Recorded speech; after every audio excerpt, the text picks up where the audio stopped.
Tandaan niyo po, walang miyembro ng pamilya na habang panahon makakasama mo. Walang asawa na habang panahon makakasama mo. Walang magulang na habang panahon makakasama mo. Walang anak na habang panahon makakasama mo. And at the same time, wala din namang kapatid na habang panahon makakasama mo. Meron lang itinakdang panahon ang Diyos para makasama sila sa buhay mo. Meron lang itinakdang panahon ng Diyos para ma-enjoy mo yung mga panahon na makakasama sila. Bawat panahong kasama ang pamilya, pahiram ng Diyos. Bawat panahong kasama mo sila o bawat araw na kasama mo sila, kabawasan yon sa panahong makakasama mo sila.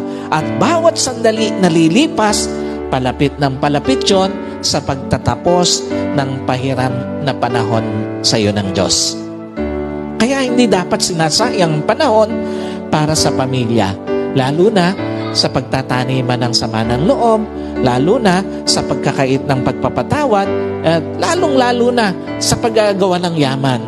Napakawalang kwenta ng mga bagay na minsan hinahayaan natin na sayangin yung panahon na dapat kasama natin ang pamilya natin.